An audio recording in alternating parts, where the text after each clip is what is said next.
The Queen's Jewish Link presents the Jewish Living Podcast, the show that examines the many facets of Orthodox Jewish life.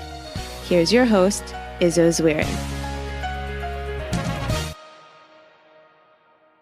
Well, we're now about to enter month 5 of coronavirus, and while many of us have had to worry about major issues like fighting and recovering from COVID and the heavy financial impact of it, others may have had something else on their minds. Many of us looked at this predicament and tried to make the most of it. After all, with a lot of us working from home now and not having to commute, we ended up with a lot of extra time we used to not normally have. Some of us picked up a new skill. Some of us caught up on home improvement projects. I'll tell you what I did. I made a greater effort to focus on exercise. Exercise is one of those things that tends to fall short in our busy lives. And with a lot of the restrictions of Orthodox life, it could end up being even more difficult to squeeze in some workout time. But today on the Jewish Living Podcast, we bring up those issues and more with our guest. My name is Hershel Praeger. I am a rabbi. I am a teacher of Torah, and I am also a personal trainer, health coach as well. Hershel will give us his thoughts on exercise in general and how the frum community can overcome some of the built-in blocks to getting on the path to fitness. All right, Hershel, thank you so much for joining me. So before we get into all of the topics on health and fitness, I know you have an interesting background yourself. You want to tell us a little bit about your path to where you are now?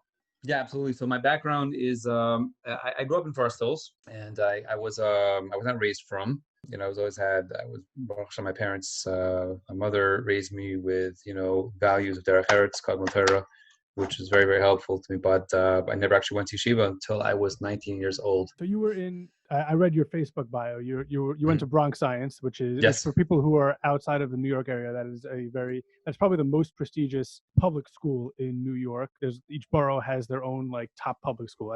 And Bronx Science is known as the best one of those right. 5. So you were obviously exceptional enough to get in there. And I'm assuming that the trajectory after Bronx Science generally leads to higher levels of education. What did you do after high school? What was the plan? So that's a good question. Basically, what I was is that when I went to high school, I really had I had no interest in studies for the sake of studies. I'm a little embarrassed to say this, but I didn't. I'm sure Bronx Science loves that. Yeah. As you said, the test to get into these specialist high schools, there's a bunch of them in the city. It's really just an aptitude test. Not like you have to study, just based upon your current aptitude, which of course, doesn't happen to be there. Listen, I was a bright boy and, but I didn't like studying and I didn't like, let's put it like this. I had a rough couple years in high school. I was trying to find myself and trying to, discover who I was and, high school and grades and, things didn't flesh out too well for me in terms of that. So it wasn't looking like I had, Harvard on the horizon for me. But again, I naturally had a lot of aptitude, and it was I just never applied myself, if it makes sense what I'm saying. I never cared and then enough to try. So when I was, just to give you an idea of where I was holding, when I was a senior, I was 18 years old, and I had said to myself, I don't know what it was. I had a job in the summer, whatever, it was something didn't work out. And I had a bunch of free time. I think it was actually maybe now like mid-July, I didn't have a job or something like that. And I was like, you know what? Let me just see. I had this let me just see if I could go down to the recruiting center, because I always had not always, but probably for maybe about 2 or 3 years prior to that, when I got into fitness very heavily. So I was super into fitness and that type of lifestyle. And I thought to myself, what is the place where I could actually get paid, so to speak, to be fit?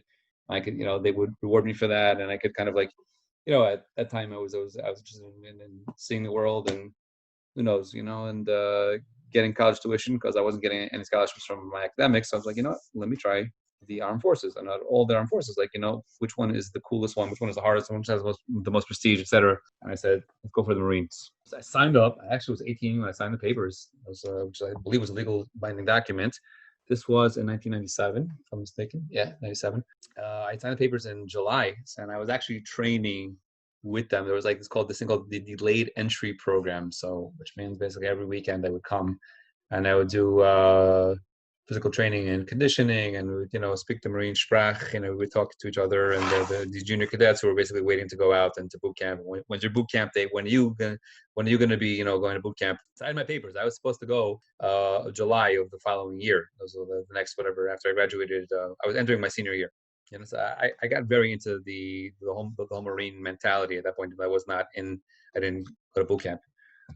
So around midwinter, during my school's X-Mix break, there was like a birthright style. It wasn't birthright actually, but it was like a, similar to the birthright type of trip for Jewish, like a Jewish cultural experience for people who were obviously Jewish and who were not, who not religious.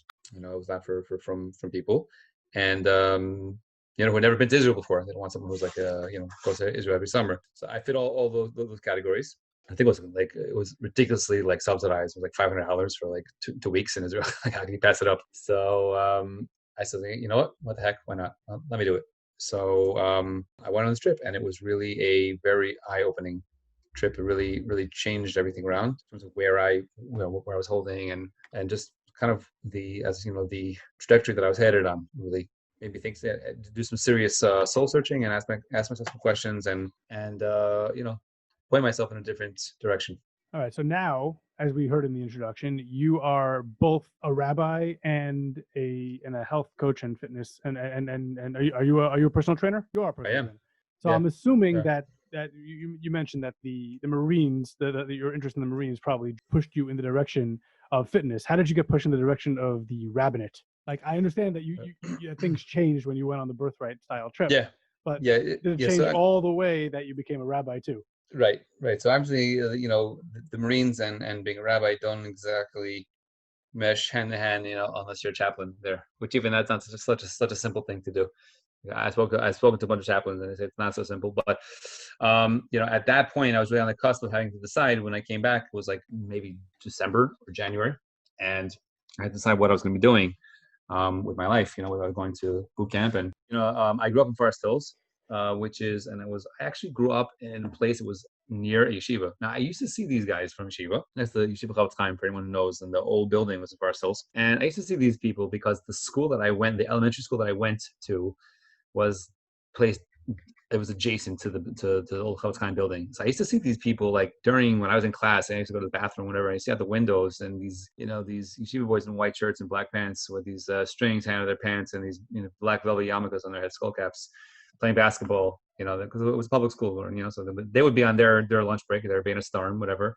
I used to see them, and since they lived in my neighborhood as well, the married folks, so I used to see them on Shabbos, with their families, whatever. But I kind of always thought to myself like that's their way of life, So, but when I had that like awakening of like what else is there in my life besides the Marines, maybe I should be doing this. So naturally, there were people that I kind of like.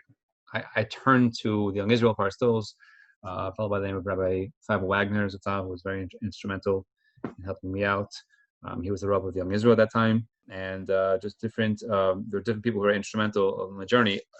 When I became frum, when I was 18 at that point, and they kind of made it clear to me that it's not like I was thinking that maybe I could do the Marines and I'll keep the Sabbath and whatever. But at the point, like I had no learning. Under my belt. I mean, I basically had a bar mitzvah and I knew how to read Aleph Beis. That was where I was. Just want to give you a picture. At the age of 19. Yeah, I was 19 at that point. Yeah.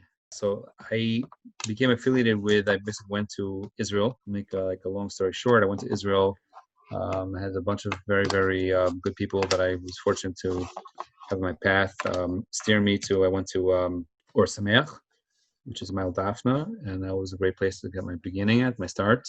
There for about 2 years, and then I wanted to, maybe call it mainstream. Some people wouldn't call it mainstream, but I wanted to go back to where I was from originally, and I had a connection with Chavetz Chaim to begin with, so that's where I maybe we'll say matriculated to went to Chavetz Chaim, and I went back to my roots, which is where I really got to start, and a lot of people who were Makari me were from Chavetz Chaim. So and then I went back there my third year. I spent 3 years in Israel, and then I came back to Forest Hills. As they say, the rest is history. Chavetz Chaim, if you don't know, it's like an insanely long smicha program, and actually I was fortunate to complete it. I went from 1997. I started learning, and I left Kolel in the year 2000.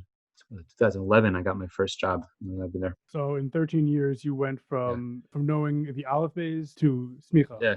Yeah, I had Baruch Hashem, I learned for Shir Smicha, and I was actually fortunate to pass the Smicha test. You're All right. I can't say that I'm ready to pass the every shayla that you give me, but at least I know what I know and I know what I don't know.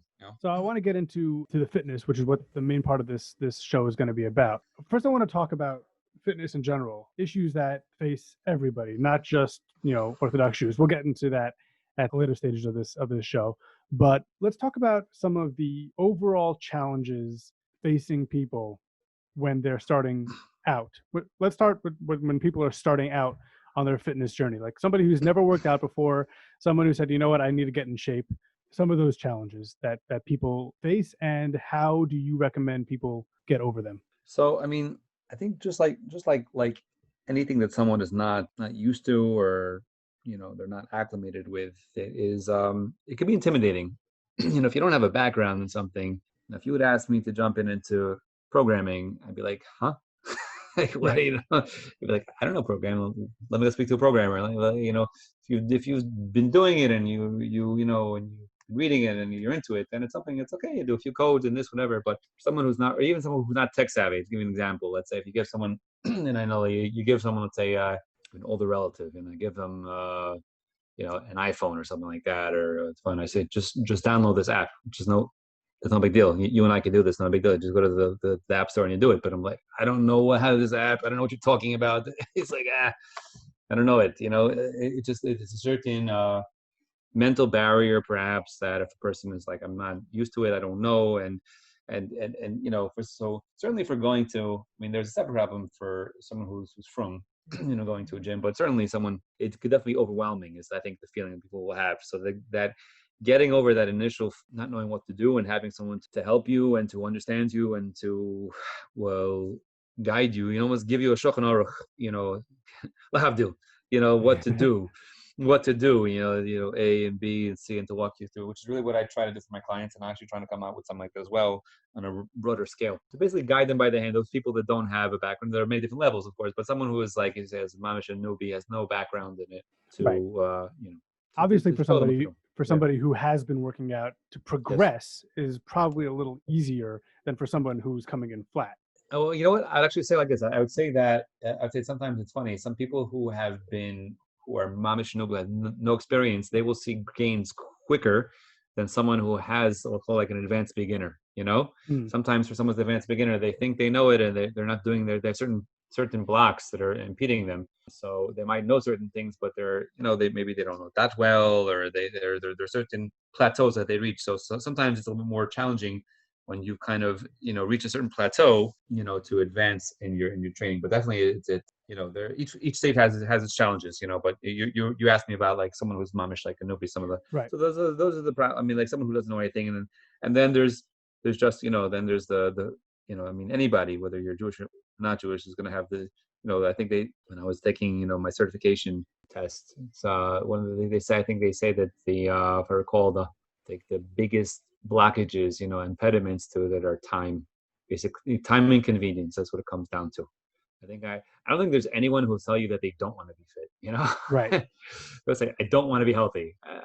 That I don't think you're going to have. I think everyone wants it. The question of how much you're willing to sacrifice for it and how much of a priority it is. And, then especially people who are religious and frum, like, men, women, especially if they're blessed to have a family, it just gets very challenging, and you really have to cut out and carve time. To lahavdil, Chazal say that you have to be kovei iti mutar, which means that you have to fix time for the learning. If you just say, when I get a chance to it, I'll get around to it, it don't work like that. Right. You have to fix it. Otherwise, you're just going to get so busy. And so Sharm says that, the people are going to get so busy and distracted that they're just going to be, they're going to get pulled in 1,000 directions. So you have to make your Torah study set. So it's a lahavdil, and a simile. And then when it comes to these certain things, you got to fix out your time and carve it. Just it's time for yourself. It's not selfish time. It's really it's necessary time, because the more that you self-care and that you take care of yourself, you'll be able to be that much of a better, giver. I know one mashpia, if that makes sense what I'm saying, when you take care of yourself. Absolutely. Yeah. Let me ask you this. I'll give you two scenarios, and you're going to tell me which one will probably have a better time succeeding. All right. There's the person who says, I don't want to really exercise, but I'll try to eat healthy. And that'll be my goal. Versus a person's, I want to eat whatever I want, but I will work out like crazy to burn off those calories. Who's probably going to have the greater success? There's obviously some truth to the fact that you can't out train a bad diet. If a person is going to be pounding, working out like a beast, but then pounding pizza and Coke, then it's probably not going to. You definitely will feel better temporarily, but you're going to undo it. I think the diet is a huge component of it. But listen, diet. I think it's hard to give one pat answer to that. I think there has to be a certain synergy of both, and it's not about perfection really. And I would say you do what you could do. Diet is challenging, and when I say diet, I don't mean like I'm going on this fad diet for 30. I'm talking about like a nutrition, like a lifestyle. Your choice of foods. It's something which can definitely be challenging, and together with preparation, it helps you, and it's a key component. I'm not gonna tell you it's not, but if a person is only going to be doing the nutrition component, or he or she is neglecting the fitness and the movement component, then that's also not Right. not. It's like somebody saying, these memes. Some of these memes are dumb. Like these dumb memes are like, if COVID, if I have a mask, then why 6 feet? If I have 6 feet, then why the mask? Right. You need both. You need both. You need Right. both. Okay, so you mentioned the fad diets, but Yes. I don't really want to go into that because we did have a whole episode, and for those who want to listen, that's the first episode of this series on healthy habits. But I want to ask you about fad workout programs. When I was a kid, the first one that I remember was Billy Blank's Tae Bo. That was the first one that you could, or I'm sure there were many of them before that, but that was the first one that I remember where you can order the VHSs, remember videotapes, order the VHSs, you could work out at home, you don't have to go to a gym. So I want to ask you what you think about the fad programs. You see a lot more of them now. There's Beachbody has the whole thing where people know P90X and Insanity. There's a million programs out there that you could do at home. There's a lot of different things that you could do on your smartphone. You could do it on audio. So it's those programs, those fad programs versus going to the gym and using their equipment and things like that. So if you could talk about the two differences and which one you would prefer. So certain things are, listen, there are certain programs that are, I would call them, they're, fad or just like gimmick type of things. But then there are actually there are benefits to, when you said training at home, I assume what you mean is like using bodyweight exercises and calisthenics and cardio. Then there are certain certain benefits that weight training has as well that cannot be matched with cardio and with calisthenics. I actually happen to so our audience, can you explain what calisthenics are and body weight training? Sure. Yeah. Again, so basically there's the cardiovascular, which is, conditioning of the heart that could be done through, let's say, it could be done through any type of exercise which gets your heart rate up. It could be from walking, it could be from playing tennis, it could be from shoveling snow, it could be from rowing, from biking, you name it, playing sports. Right? Anything that's going to get the heart rate up and you're sweating is considered to be cardiovascular. There are different ways of training. There's low intensity, high intensity. Right? Then we'll call it like gymnastics / calisthenics, which is basically you're using the body's own resistance to gain control and mastery in terms of coordination and body control and mobility, flexibility. So that I would lump that into gymnastics / calisthenics, which is primarily body resistance. So push-ups, let's say pull-ups, handstands, squats, body weight squats, anything like that, planks, anything that you could imagine with body weight, lunges as you're walking, handstands, pirouettes, cartwheels, anything like that. And believe there's tons of benefits to that. So there are tons of benefits. And then finally, there's another component, external resistance, which adding something on a part of what we call weights. It could be something else. It could be using bands, but that's going to be the external to the body's own resistance. The most typical would be a barbell or a dumbbell or something like that, or a kettlebell, something like that. Something that has an external resistance and a load to the body. And there are benefits and advantages that brings that the other two don't bring. So I like to, as I was saying before, that my philosophy, if you will, my methodology is really very based on a CrossFit style, because I really have approached a lot of things in my years, of being involved in bodybuilding, powerlifting, and the idea of the CrossFit basically is that there's no one champ. You have to basically be put like you have to be almost like a jack of all trades and a master of none. I know it sounds counter, but if a person, let's give you an example, if a person is an elite runner, okay, let's say an elite marathoner, they're going to be seriously compromising in their modality of strength and power.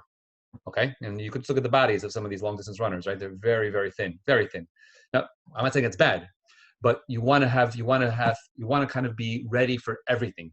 That's the idea. Especially for those of us who aren't professional athletes. Yeah. For those of us who just want to stay healthy and fit, you and you want to be able, you want to be able right. to have functionality throughout your life. Exactly. Right. So that's a big premise, right? You know, say go to the other side of the extreme. You know, you have the elite power lifter. You know, someone who's ready to deadlift 1,000 pounds.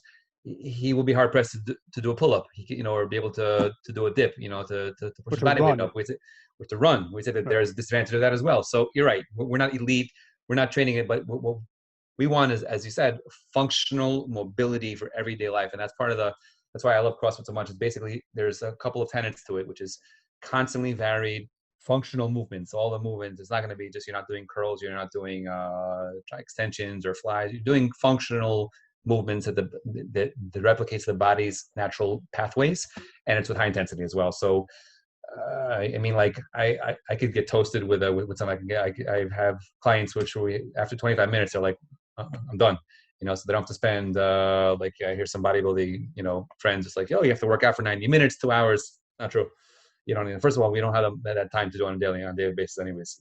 Who has 90 minutes? A frum guy has 90 minutes. Professional bodybuilders come on, have that time. Who has that? Honestly, someone who's busy, not has 90 minutes, 90 minutes to do it. But the truth is, you don't really need it because the CrossFit is very, very intense. It's intense and it's meant to keep the heart rate up. And after, you're doing a couplet or triplet of exercises, which basically they like to combine. There's no one formula, but they like to basically expect the unexpected. So you'll never have the same exercise, or the same workout. It's quite possible that you won't have it, maybe once every 3 or 4 months, it'll come again. But you generally want to get that cardio. You want to get something like calisthenics based because each one, as I said, has their own attributes and their own strengths that they bring to it. And you want to get the weight training in. You don't have to do each every day. Sometimes you mix it up, but you want to always be varied and replicating the way that the body moves. And there's also ways to add weight to the calisthenics. So you can do squats with your body weight. You can add weights to the squat. Yeah, absolutely. Right. This morning I was doing fronts. You can do pull-ups, and you can add, a vest that adds weight to your pull-ups. So there are ways to modify things to do all of those together. Sure. I have one last question about overall fitness, and then we'll get into the frum aspect because this is the Jewish Living podcast. So the last thing is specifically for these times when people who might generally go to the gym. A lot of gyms are closed. Most gyms, especially in the New York area. Other areas might have gyms open, but a lot of people are not interested in going to the gyms right now. So what can people who usually go to the gyms, usually used to, using the equipment that gyms have to offer, and then they're stuck at home, what can they do during, times when the gyms are closed that can kind of keep them on track until all the equipment is back available to them? So, I mean, you don't need a ton of equipment. I have a garage that I train in, and I actually just got something when COVID hit. Now I'm training people, but no one would say that my garage gym is extensive or that it's the same thing as you have if you go to the New York sports clubs. It's definitely not. You really don't need a lot to get a really solid workout, especially if your goals are, for fat loss, especially if your goals are muscle tone. A lot of those goals can be achieved with if you have a pull-up bar and maybe some straps. That way you could modify that to pull-up bar. I think I'd say maybe that's probably, maybe if you wanted to, there are a lot of things around the house you could also use too for weights. Be surprised, if you have you have a jug of water, that you could substitute that as a kettlebell. Matter of fact, I was doing workouts with people, and I was over Zoom, and I was having them pick up let's say a can of corn or something like that, or a can of as a dumbbell and a 5 pound. You don't need, obviously it's not gonna be the same thing as a 50-pound dumbbell, but someone who is going to be now, who's stuck at home and who doesn't know what to do, they're definitely, first of all the high intensity things that the calisthenics, you can do that with your body weight in an empty room. You don't need any piece of equipment for that. That's what I want to come out with, and I actually want to create a program that for people. I've been doing that, on a one-on-one basis with people and classes on Zoom, but I want to make them more of a program. And then, like I said, the only piece of equipment which really I would recommend, which really allow you to train much more of your body weight, is to have a pull-up bar. You can get something like that on Amazon for maybe $20, a decent one. Right. You just Once put it you in have your a pull-up driveway. bar and you could progress, and it's really, if you have pull-up bar, they have these different things, add-ons, but really, once you have that, you can really do a ton of stuff with that. As you advance, you pick up a dumbbell here, a kettlebell here, a vest, but nothing, you don't have to go insane when it comes to Right. buying. And I have friends who say that, I have to buy this machine, I have to get this. You don't need the machines. You don't have to waste your thousands of dollars on buying. Really, that's why I feel. Listen, I happen to know that when it's funny. I'm looking in my, I'm sitting in my bedroom now, and I see in the corner of my room, I have a pull-up bar. Okay, I think the last time I used that pull-up bar, honestly, was maybe about 4 months ago. Now, I happen to be that I work out every morning in a gym, but the point is that I'm trying to make is that when you buy equipment in your house, it just collects cobwebs on it. It just collects dust on it. For most people, I'm not saying everybody, but most people, they do not have to invest in these jogging machines, or these whatever type of machine that in their house. A lot of things can be accomplished very simply if you have a program. You definitely you need to know what to do with push-ups, squats, dips. If you add in pull-ups, and you learn how to progress in terms of handstands and just basic cardio stuff for abdominals, and just for you could get a nice sweat, jump rope or something like that. We're talking about low cost, Yeah, they are, two things. I've seen that there's now indoor jump ropes that don't really go over your head. Like so high. They aren't connected.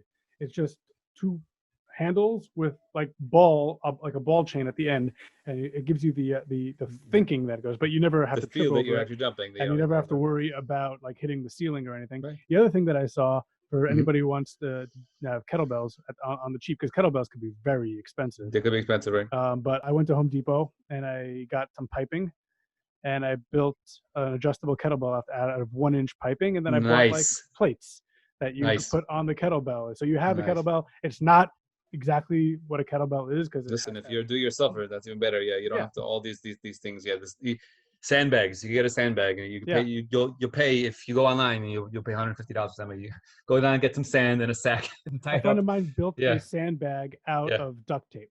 Okay. There you go. So you could make sure it doesn't spill, Right, exactly. That's what you're doing. You're paying for the packaging and that it doesn't rip or whatever it might be. But it's sand inside of it. Yeah, exactly. Another thing that I saw somebody do, you could buy a plyo box, which is just a box that you jump on and jump off of. You could just build that at home. Like you can go to your local home goods store, buy wood, put it together, and then you have that. Right.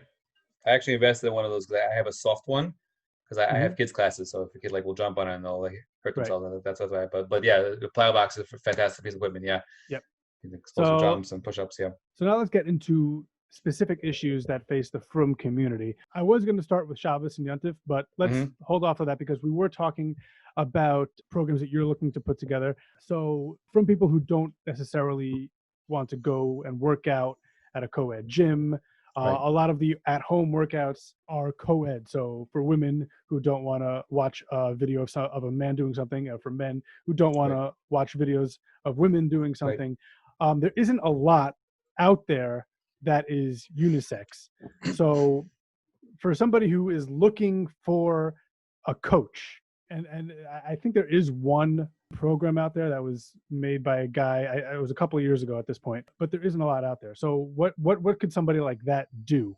So there are definitely things. There are from people who are definitely rising to the occasion. I said I strive to be one of them, but there aren't that many. They're definitely not. I had a problem here that was kind of the problem that I was having, and I just solved it myself by making my own gym. Is that I'm a frum man, obviously, and I just was not comfortable. Simply put, going to a co-ed gym. This is before COVID hit.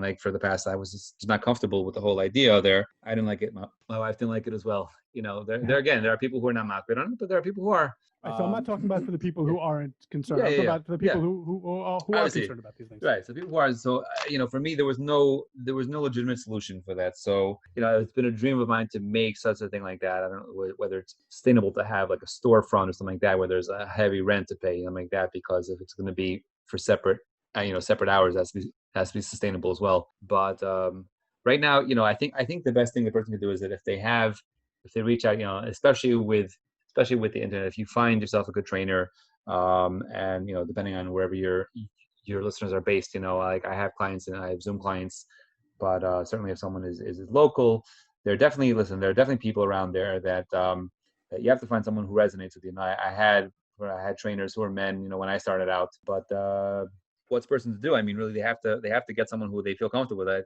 I felt like there was no real, like a frum person who like understood, who understood me. I mean, again, I had a background, and the trainers they were nice guys. They were just could be, I mean, perhaps the language that they're using or whatever. It wasn't to my sensitivity. Listen, I was always into fitness, but then I kind of put two and two together. I'm like, you know what? Let me see if I could solve that problem for men. I have dreams that I want to take this. I want to have a women's branch as well. I wouldn't be doing it myself, but I feel like there's a need for a frum woman. I mean, there are. I'm not saying there are nothing. There definitely are people out there, but they're not well known. For people out there, it would be more like find a personal trainer that you can go one-on-one that might be even able to do Zoom. I mean, even post-COVID, and for men you could find men, for women you could find women that'll do it. Yeah. And I do think that in that aspect there is an advantage to what we're going through right now in COVID, where people are trying the Zoom, the distanced training, right. Which might be able to carry over to after Zoom, because I don't know how prominent that was before COVID happened, but it's a necessity now, and then maybe we'll get to a point where that becomes an option. I do know that, and because I keep getting advertised to this on Facebook, there is a audio only one. They give you the actual like a workout, a daily thing, but my issue with that is that you can't see anything. There isn't like a model of what to do. It's more for people who are a little bit more advanced and understand form and understand technique, that can progress to different levels. Where they do mix up the high intensity interval training with the weightlifting and the calisthenics. So who is this? I don't know the name of it. I could find it, and I could link to it on our social media.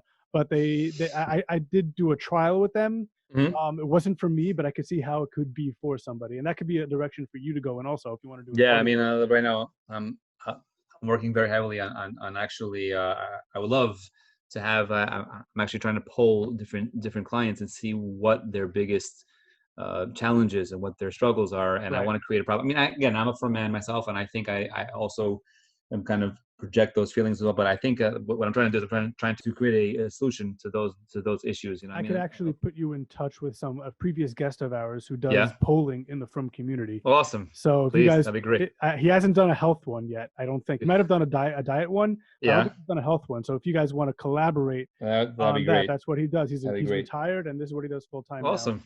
So I'll put you guys in touch. The other thing that I want to touch on with Judaism is the respect to Shabbos and Yom Tov. Two things about Shabbos and Yom Tov. First of all, the diet on Shabbos and Yom Tov kind of gets thrown out the window. So Shabbos for sure, especially pre-COVID and will be post-COVID, where you have, I've described this before. It's you fast basically on Shabbos until after davening, and then you have this giant kiddush, and then you go home and you have another giant meal, and then you go to sleep. Like that doesn't seem like a recipe for helping out, especially in the winter when it's very condensed. You're not going to be going for long walks in the afternoon. A little malko also too afterwards. Shabbos. Pizza, then malko Shabbos. You throw the pizza in there. So Shabbos really kind of is a problem when it comes to the diet. Yom Tov presents its own problems, where every holiday in the Jewish calendar focuses around a specific food. You have your latkes and all your fried stuff on Hanukkah. You have hamantashen and the whole Suda and alcohol and purim. Matzah, the whole Seder, dairy food, which is not good for you on Shabbos. Even the holidays that don't really focus on food. So first of all, you have Yom Kippur, which also focuses on food in a different way. You're not eating. But Sukkot, the one holiday doesn't have its own specific food.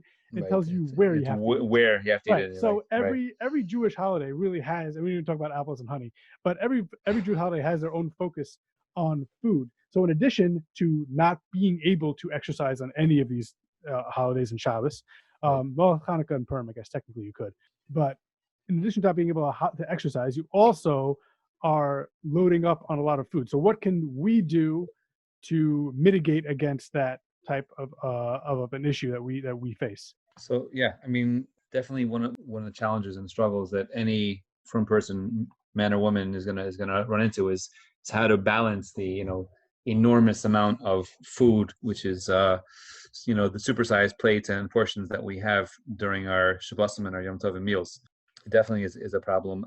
Listen, I would say first thing, it starts with an awareness. Person has to become aware of, you cannot just they say, Rome wasn't built overnight. You have to kind of there's certain crash course, but you have to kind of pick your battles one at a time. I would say the greatest thing I would try, if you're telling somebody who is severely obese and they are used to having for breakfast, they have in the morning, they have a Danish, and like a lot of people also, they don't plan out. They don't plan their schedule. They're just busy. That's why like a lot of the winning is done in the preparation. When you prep, like I spend a good 45 minutes on Sundays, getting my lunches ready for the weekend. Generally my dinners are prepared by my wife, and she knows what I like and what I like to eat. But generally lunches and snacks, I'm on my own. What I'm saying, as a rule of thumb. So those are something that I try to arm myself with. First of all, I've have knowledge, which is everyone needs knowledge. Some people will ask me, is this healthy? They like, you have to learn how to read a label. You have to know what's good, and fat is not necessarily bad. And Also, something calorie. that's good for one person might not be good for another person. Yeah, I was talking about person, of course. Anyone who has dietary, restrictions or dietary needs, especially that can be met by nutritionist only or by doctor. I'm talking about general person. But there's a lot of misinformation. The person A needs a certain there's a certain education, and we'll call a crash course in terms of how to read a label. There's certain things of just knowing your macros, what those things are, and that's all things that I would like to also help to educate cholesterol in certain those areas. Calories are not bad for you. You need calories to live. It's but it's Right. it's overeating at a certain point, and basically, weight loss is simple. Sometimes people wrap their brain around how do I lose weight. It's very, very simple in math. You have to spend more than you take in. You have to Right. spend more calories than you're consuming. That's what It's the reverse of finances. Yeah, exactly. However, at the same time, if a person wants to starve themselves, that's actually will shoot you in the foot, because that'll slow your metabolism down, because the body won't burn anything if you don't give yourself the adequate nutrition. So you have to give yourself nutrition and fuel. You just have to choose the calories. First of all, you have to stay within a certain amount, a healthy amount. If a person's going to drop more than 1,000 calories a day, that's from what their normal intake is. That's borderline dangerous, and it will also blunt their metabolism. It will not, speed it up, which is Right. what the effect that they're trying to, apart from leaving them lethargic. So you have to arm yourself with education and, basic knowledge, and then just go one by one down. And that's something that a health coach and a nutritionist and can work with you, in terms of understanding. I would say that if I had to leave your listeners right now with the two biggest tips, right? The two biggest value takeaways in terms of nutrition, I'd be like this. Number one, eliminate the liquid calories. Liquid calories meaning sugary drinks. All right, that has to be done. If someone wants to cut they're looking to lose weight, do not have a soda, do not have an iced tea, do not have a lemonade, even Juice. fruit juice. Even fruit juice is a big. Most people think it's healthy. Maybe a drop of it, but not like a whole glass of orange juice and apple juice. That's just pure. A person can eat an apple and they will not be consuming anywhere near the same amount of calories. Now, keep in mind, when you're having juice, you're not getting all the fiber of the apple, right? You're not getting all that fiber filling qualities that satiate you and that fill you. And if you would eat an orange, so juice, yeah, all the liquid calories must be eliminated from the diet. That's the biggest area a person can really, really just cut out. There's nothing. The person likes a little taste in there, which is understandable. I'm not advocating diet, because diet has its own technical things, but you could have seltzer. You could have seltzer with some carbonation in it, some taste. Right. They have flavored seltzer. There's other things that they could do. Water. A lot of times person mistakes hunger with just thirst as well. If a person has more water, that'll fill you. That will hydrate you. And number two, the second biggest tip I'll give you also is to, when you're shopping in the store and the foods that you want to try to consume, there are whole foods. This is basic. Not the supermarket Whole Foods. I'm saying like you want to shop the perimeters of the store. You want to go Right. the perimeters, the areas that there's no expiration date on it. You know what I mean? It's not. I'm sorry, where there is an expiration date on it. Something that's gonna go. You know, like you want to have the fruits, the vegetables, the meats. If you're gonna have your carbohydrates. You want to try things that are going to be whole grain, that are as little as processing as possible. It's not gonna you're not gonna eliminate it 100% from your diet, but you want to try to minimize the amount of processed food you consume. The benefits of that are very like your body or it's eating it takes longer to digest, and you'll feel fuller. And these are calories your body actually does more with. Your fruits, your vegetables, and your whole foods. These are just basic color I'm giving you right now. Yeah, I'm going to add to that yes, two things that please. I've Yeah, tried. yeah. So first, my rule number one, don't eat out of Kiddush. Right.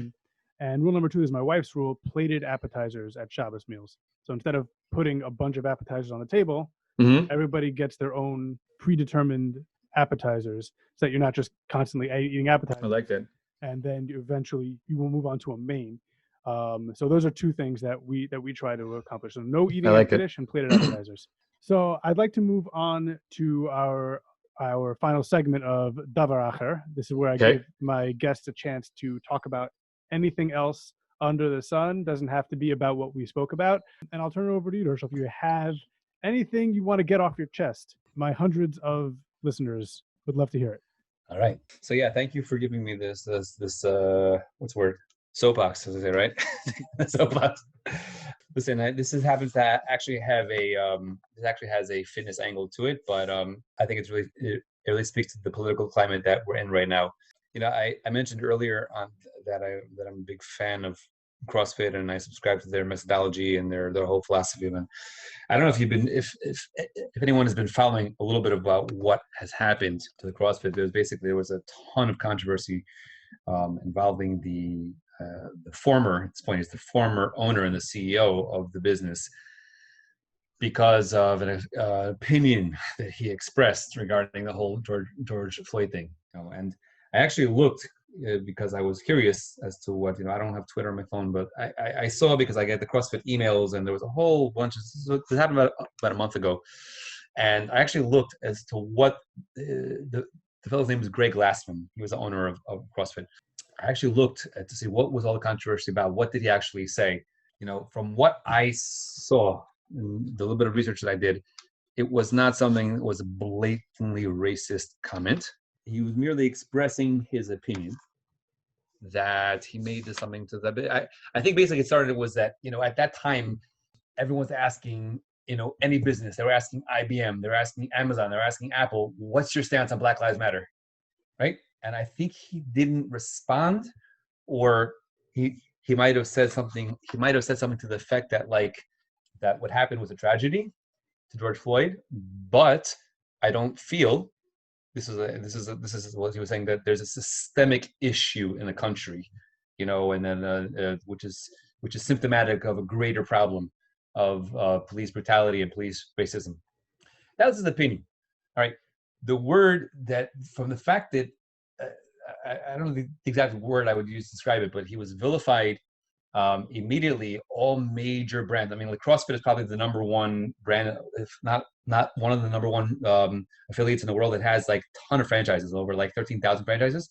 So some superpowers like Reebok, I'm sure heard of Reebok, cut their ties with him immediately. Okay, he got dropped like a hot potato by all the endorsers. Dropped him. He was mamish vilified. He had to step down as a CEO, and I think he just recently had to sell the business. Now, I'm not crying for him because he made a lot of money, but right. But I'm just going to point out the thing that got him in trouble was when he said, "I do not mourn George Floyd." I'm just looking it up right now as you're talking. Yeah. So I think he said, he's right tonight, that I'm not mourning the death of George Floyd.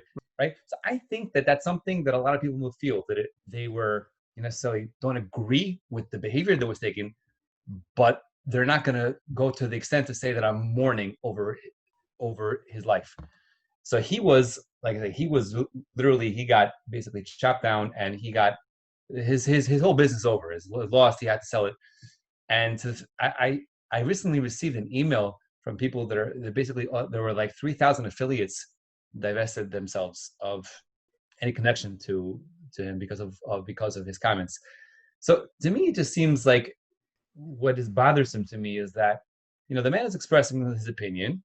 Okay, maybe it wasn't cool, it wasn't attractive, it wasn't alluring, and it wasn't what the BLM wants to hear right now. But that was his opinion, and not only was what it seems to me is that there's no space for safely expressing your opinion. There have been many times when I have felt, listen, I'm a pro-Trump supporter, right?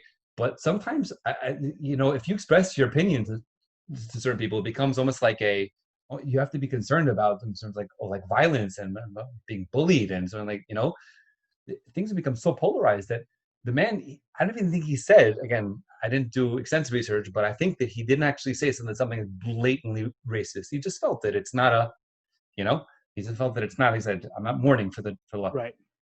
Which was definitely, it was definitely not it was not a politically correct statement to make. But to the extent that Reebok, literally the man's business was lost with those, he made a couple tweets as well.